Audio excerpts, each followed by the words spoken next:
بسم الله الرحمن الرحيم. عن أم المؤمنين عائشة رضي الله عنها قالت قال رسول الله صلى الله عليه وسلم يغزو جيش الكعبة فإذا كانوا ببيداء من الأرض يخسف بأولهم وآخرهم.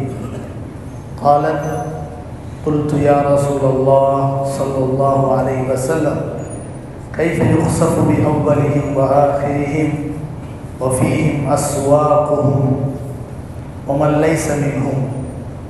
قال رسول الله صلى الله عليه وسلم يخسف بأولهم وآخرهم ثم يبعثون على نياتهم. رواه البخاري ومسلم.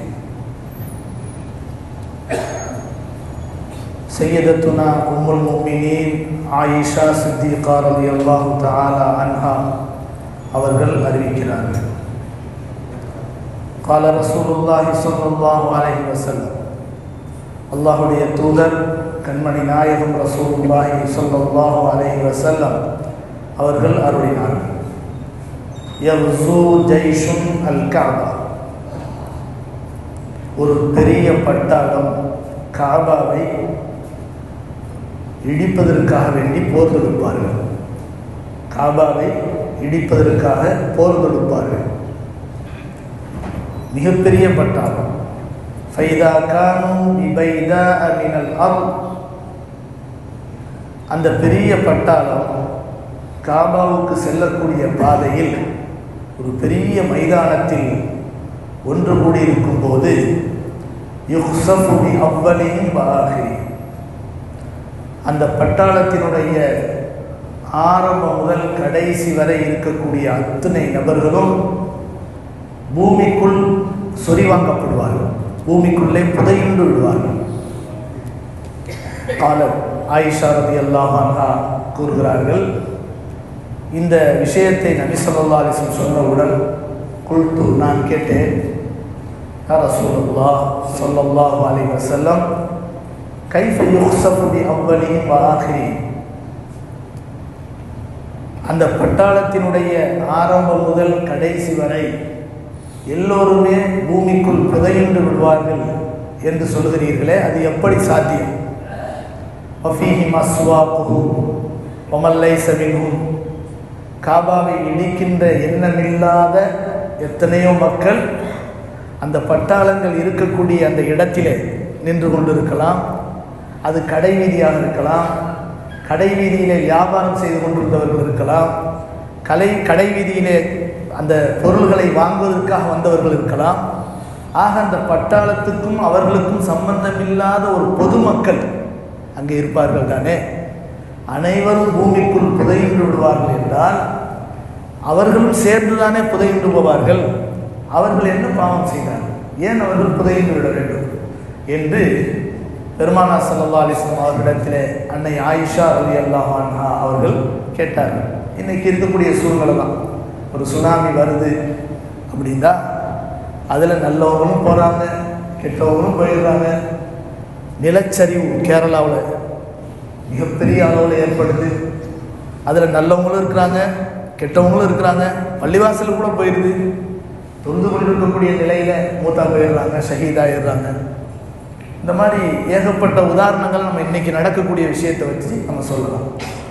அப்போ நபிகள் நாயகம் ஸல்லல்லாஹு அலைஹி வஸல்லம் இந்த கேள்விக்கு பதில் சொல்லும்போது சொன்னார்கள், யுக்ஸஃபு பி அவ்வலிஹிம் வ ஆகிரிஹிம், அல்லாஹ்வுடைய ஏற்பாடு அந்த பட்டாளத்தினர் எங்கே இருக்கிறார்களோ அவர்களுடைய ஆரம்பம் முதல் கடைசி வரை எல்லாருமே மண்ணுக்குள்ளே போகும், புதையுண்டு விட வேண்டும் என்பது தான் அல்லாஹ்வுடைய ஏற்பாடு. அவர்கள் புதையுண்டு விடுவார்கள். அதில் இடையிடையே இருக்கக்கூடிய நல்லவர்களும் கூட, அந்த படைக்கு சம்பந்தம் இல்லாதவர்களும் கூட, அந்த பாவத்திலே சம்பந்தம் இல்லாதவர்களும் கூட உள்ளே சென்று விடுவார்கள்.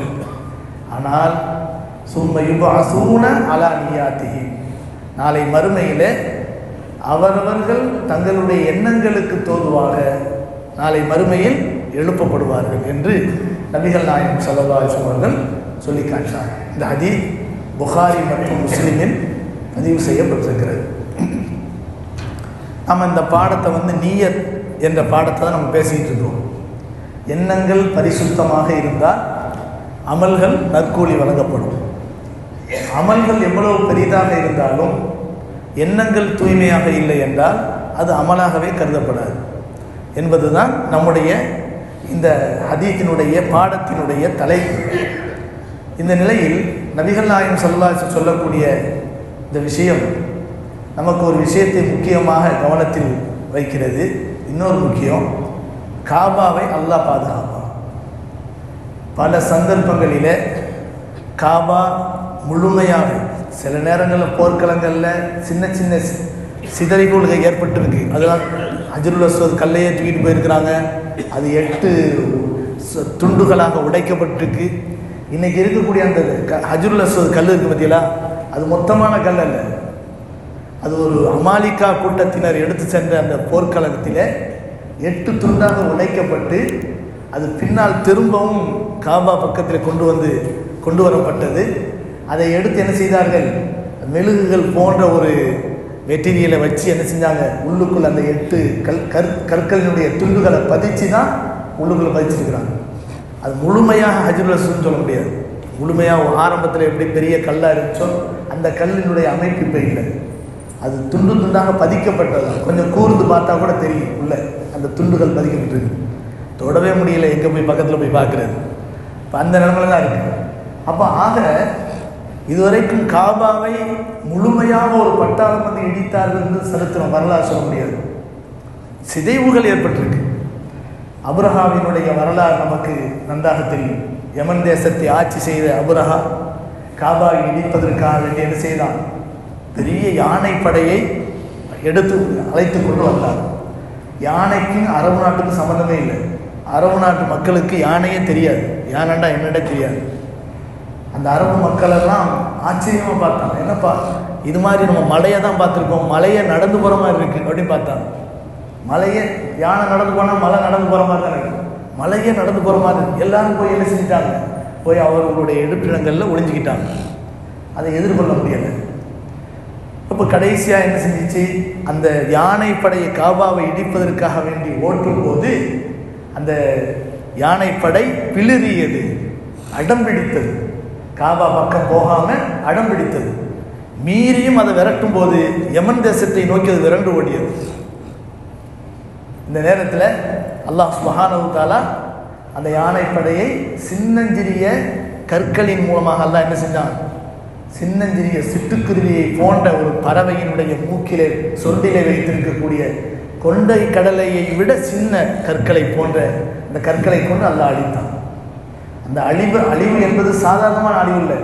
அந்த குண்டு போய் பட்டுச்சு, சுருண்டு விழுந்துச்சு, உடம்பெல்லாம் ஒன்றும் ஆகலை, ஏதோ உள்ளே போனது இறந்து போச்சு, அப்படிலாம் கிடையாது.